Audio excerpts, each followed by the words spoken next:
My friend said, "Take care of my partner." I thought it was an alien. Then she spoke my language asterisk. The morning started like any other Tuesday at my apartment complex in downtown Denver. I was drinking coffee and reading news on my tablet when the doorbell rang. Standing there was my old college roommate, Jake Morrison, looking nervous and exhausted. Behind him stood what I initially thought was the most beautiful woman I'd ever seen. But something felt off about her appearance. "Tom, I need a huge favor," Jake said, his voice shaking. "This is Zara, my partner. I have to leave town for a few weeks, and I need someone to take care of her." I looked at Zara more closely. Her skin had an unusual pale blue tint, and her eyes were larger than normal, with pupils that seemed to shift color in the light. Her hair was silver white, flowing like liquid mercury down her shoulders. She wore a simple dress that somehow seemed to shimmer with its own light. "Take care of her?" I asked, confused. "Jake, she looks perfectly capable of taking care of herself." Jake grabbed my arm and pulled me aside. "Tom, please. I can't explain everything right now, but she's not exactly human. She's from another world, and there are people looking for her. Bad people. You're the only person I trust with this." I stared at him, wondering if my friend had lost his mind. "Jake, what are you talking about? Aliens? Are you serious?" "Dead serious," he whispered urgently. "Remember how I disappeared for 6 months after graduation? I wasn't backpacking through Europe. I was taken by a research facility that studies extraterrestrial life. That's where I met Zara. She was being held there against her will, and I helped her escape. We've been running ever since." I looked back at Zara, who was standing patiently by my door. She seemed to be studying everything around her with intense curiosity, her head tilting at strange angles as she observed the hallway decorations. "If she's an alien," I said slowly, "then why does she look so human?" "Her species evolved similarly to humans," Jake explained. "But Tom, she's incredibly intelligent. She learns languages instantly, can solve complex problems in seconds, and has abilities we can barely comprehend. The facility wanted to use her as a weapon, but she's gentle and kind. She just wants to live in peace." A black sedan pulled up to the curb outside my building. Jake's face went pale. "They found us. Tom, please, I'm begging you.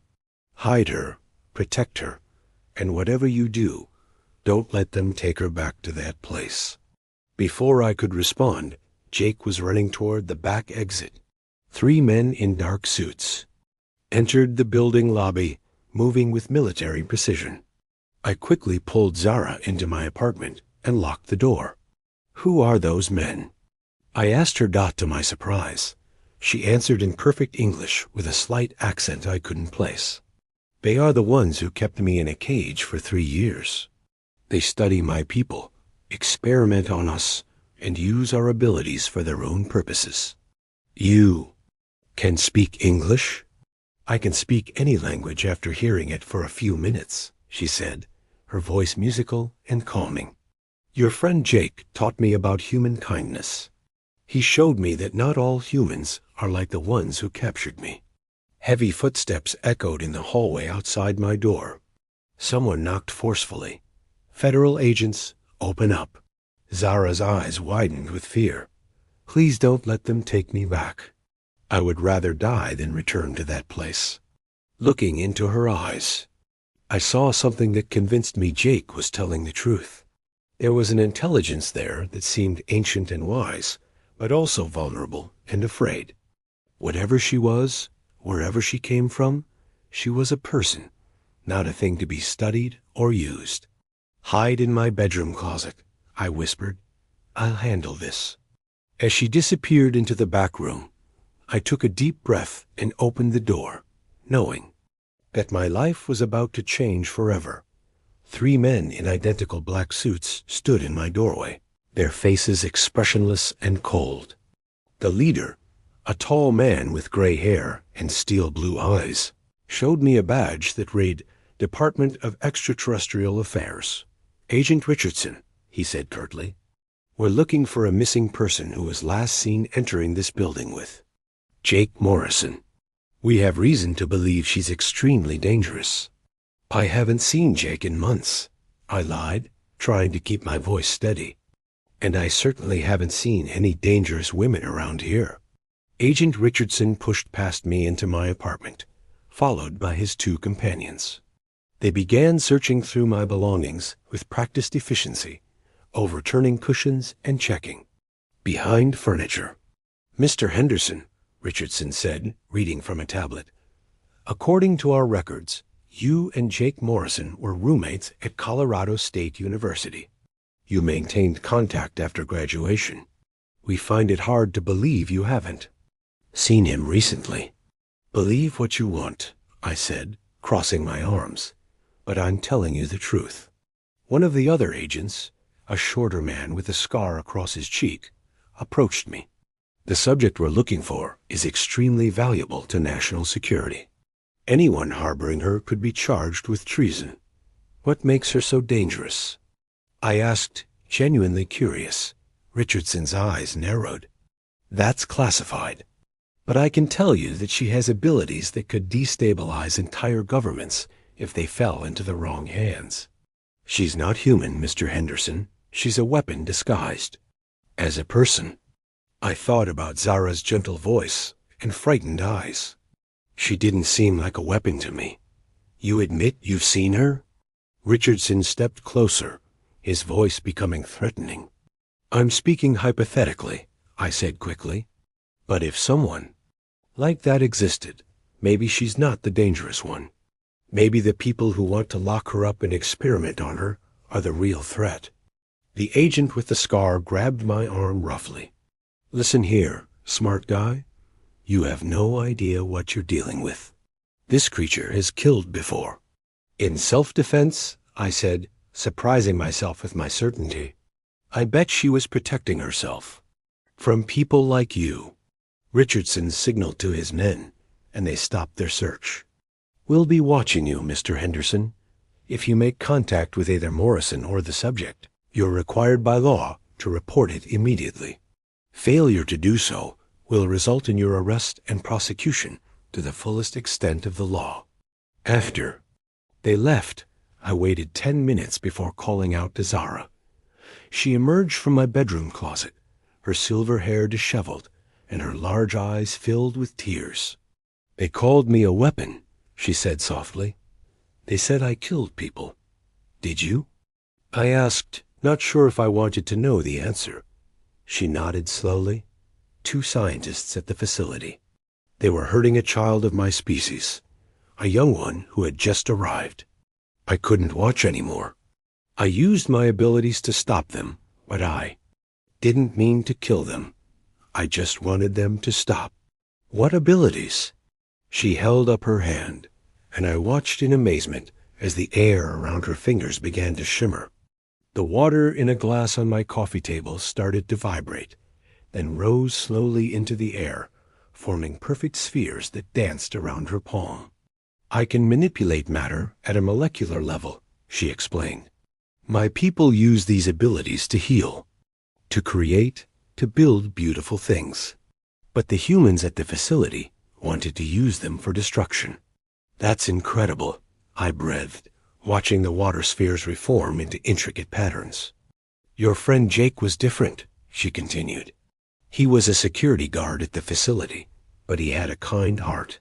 He would sneak me extra food, bring me books to read, and talk to me about life outside the walls.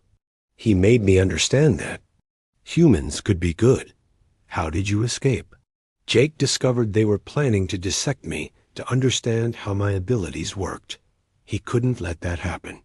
He helped me free the other prisoners, and we ran. We've been hiding ever since.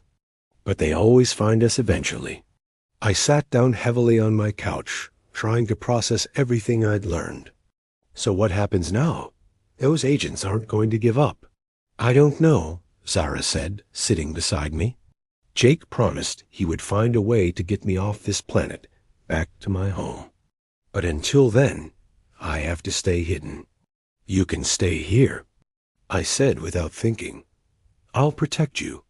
She looked at me with surprise. Why would you do that? You barely know me. Because it's the right thing to do, I said simply. And because I believe everyone deserves to be free. Over the next few days, Zara and I settled into an unexpected routine. She was endlessly curious about human culture, asking questions about everything from television shows to grocery stores. I found myself seeing my own world through her eyes, noticing things I'd never paid attention to before. Why do humans watch other humans pretend to be different humans? She asked one evening as we watched a movie together. You mean acting? I laughed. I guess we like stories. They help us understand ourselves and each other better. My people don't have entertainment like this, she said thoughtfully. We share experiences directly, mind to mind. But I think I prefer your way. Stories leave room for imagination. I was making dinner when she offered to help. I'm not sure you know how to cook human food, I said. I learn quickly, she replied with a smile. Watch. She placed her hands over the vegetables I was chopping, and I watched in amazement as they began to change. The carrots became perfectly uniform. The onions diced themselves into exact cubes, and the celery arranged itself into neat rows. Incredible, I said. You could revolutionize cooking. I could revolutionize many things, she said sadly. But that's why they want me. They don't see me as a person who could help make life better. They see me as a tool for war. What's your home planet like? I asked as we cooked together. Her eyes lit up. It's beautiful. The sky is purple, and we have 3 moons that create the most amazing light shows at night. Our cities are grown rather than built, shaped from living crystal that responds to our thoughts and emotions. There's no violence, no war. We spend our time creating art, exploring the universe, and helping other species develop peacefully. It sounds like paradise. It was, she said softly, until the humans found us. They came in ships, claiming to be explorers and scientists. We welcomed them, shared our knowledge, showed them our abilities. That was our mistake. What happened? They betrayed us. They captured several of our people, including me, and brought us to Earth for study. They wanted to understand our abilities, so they could create weapons and gain power over other species.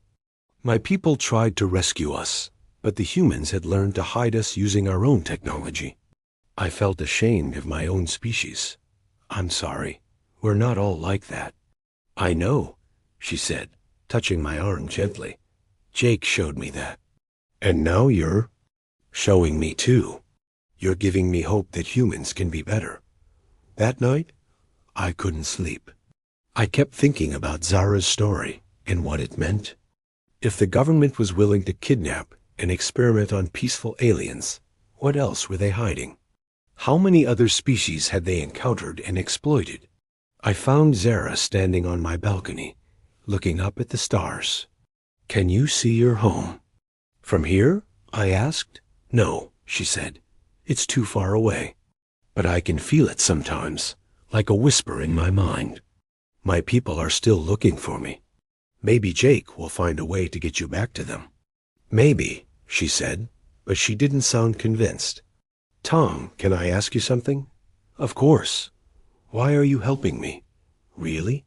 You could have turned me over to those agents and gone back to your normal life. I thought about it for a moment. Because I believe in doing what's right, even when it's hard.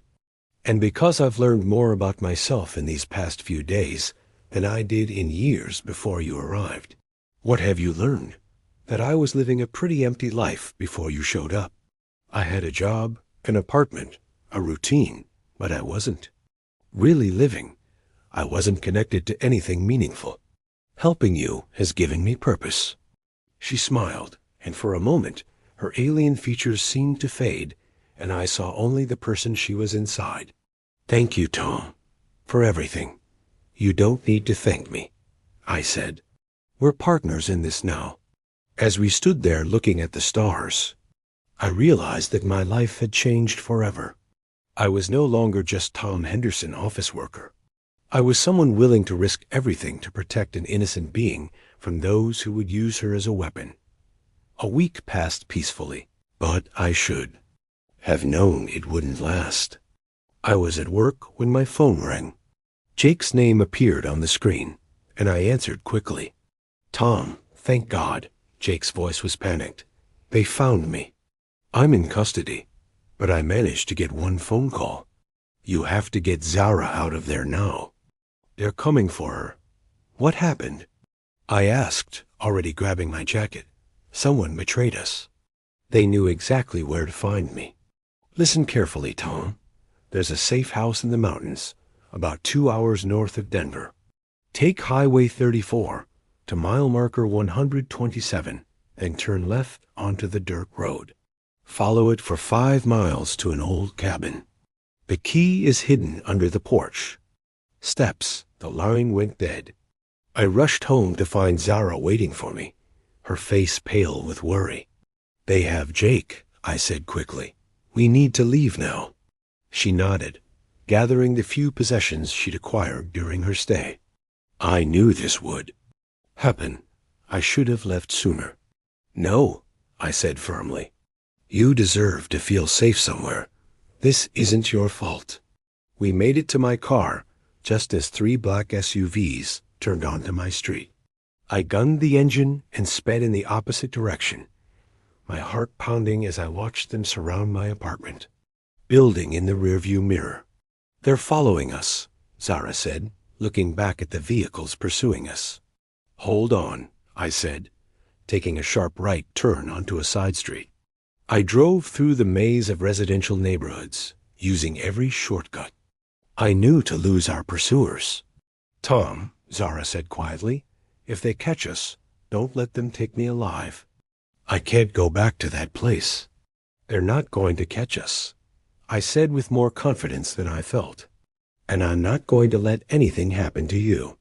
We made it to the highway, and I pushed my car to its limits.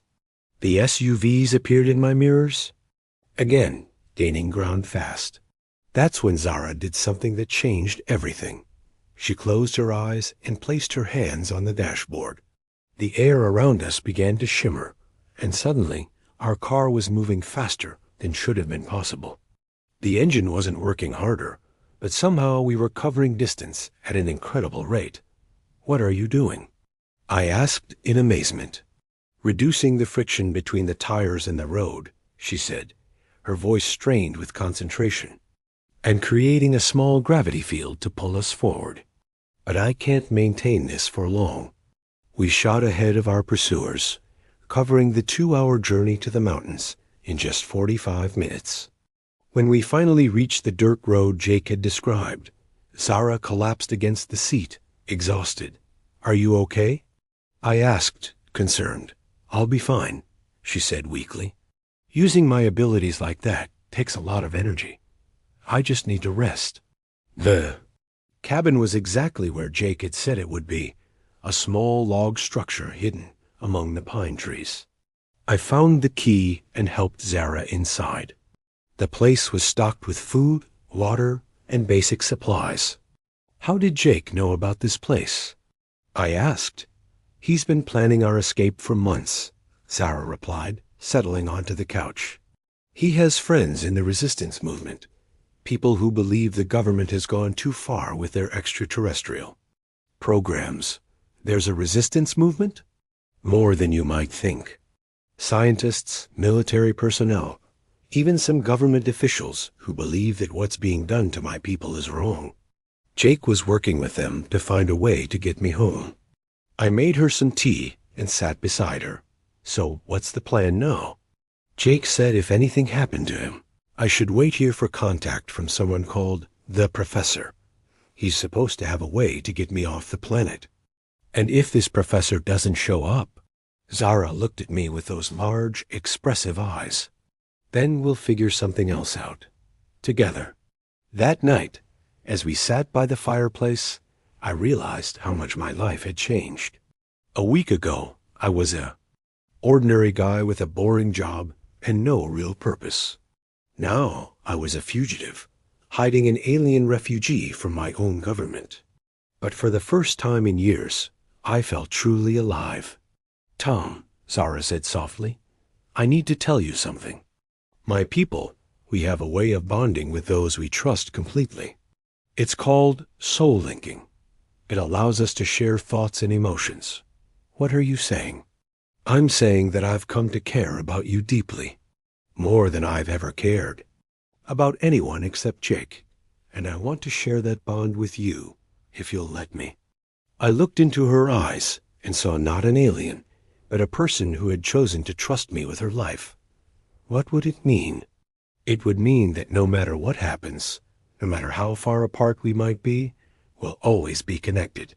We'll always be able to find each other. Yes, I said without hesitation. I want that. She placed her hand over my heart, and I felt a warm sensation spreading through my chest. For a moment, I could sense her thoughts and emotions, her fear and hope, her gratitude and affection. It was the most intimate experience of my life. Now we're truly partners, she said, smiling through tears. In every way that matters. 3 days later, a knock came at the cabin door. I grabbed the shotgun Jake had left in the closet, but Zara placed a calming hand on my arm. It's okay, she said. I can sense his intentions. He's here to help. I opened the door to find an elderly man with kind eyes and a warm smile. He was wearing a simple hiking outfit and carried a backpack that looked like it had seen many adventures. Tom Henderson? He asked. I'm Professor William Chun. Jake sent me. Is Jake okay? I asked, lowering the weapon. He's alive, but he's being held at a secure facility. Don't worry, though. He's tougher than he looks, and he has friends working to get him released. Professor Chun came inside and set down his pack. Zara, I presume? I've heard a great deal about you from Jake. He says you're remarkable. He's very kind, Zara replied. Are you really able to help me get home? I believe so, the professor said, pulling out a strange device that looked like a cross between a tablet and a telescope. I've been working on this for 20 years. It's a quantum communications array. It can send messages across vast distances instantaneously. I've been trying to contact your people. You've been in touch with my species? Zara asked, hope filling her voice. Not directly, but I've been sending signals based on the mathematical patterns Jake provided. Yesterday, I finally got a response. Your people are coming for you, Zara. They should be here within the week. I felt a mixture of joy and sadness. Joy that Zara would finally be free. Sadness that she would be leaving Earth, leaving me. There's something else, Professor Chun continued. Your people want to establish formal diplomatic relations with Earth. They're willing to share their technology and knowledge, but only if we prove we can be trusted. They want to start with a small group of humans who have shown they can be. Allies, what does that mean? I asked. It means they're offering to take a few humans back with them, to serve as ambassadors and learn about their culture. They specifically asked for you, Tom. I stared at him in shock.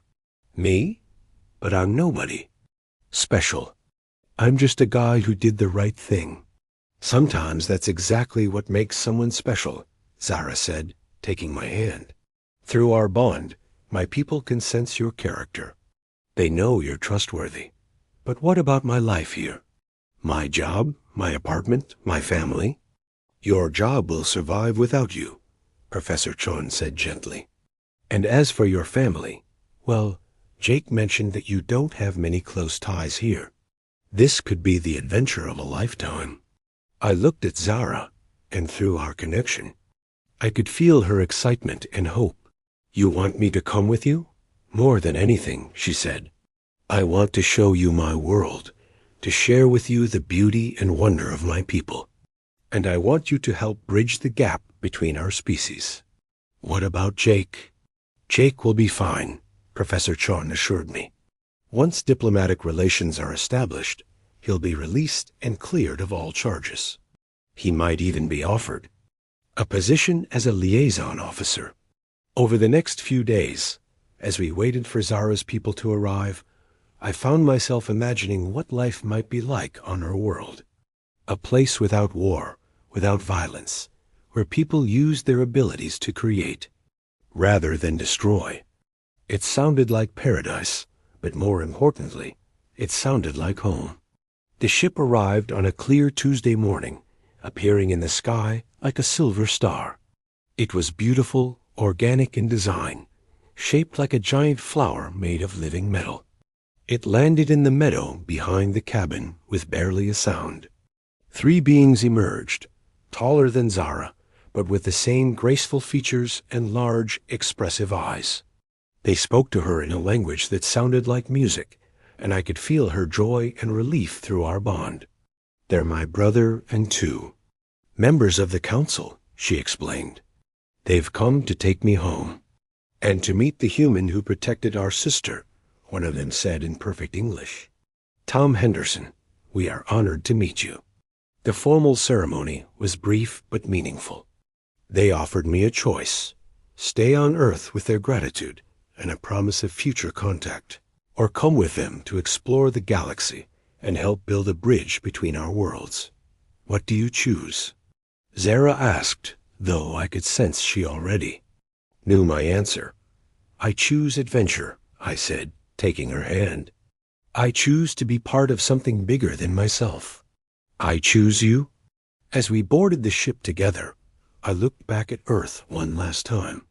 I was leaving behind everything I'd ever known, but I was gaining something far more valuable: a purpose, a partner, and a future among the stars.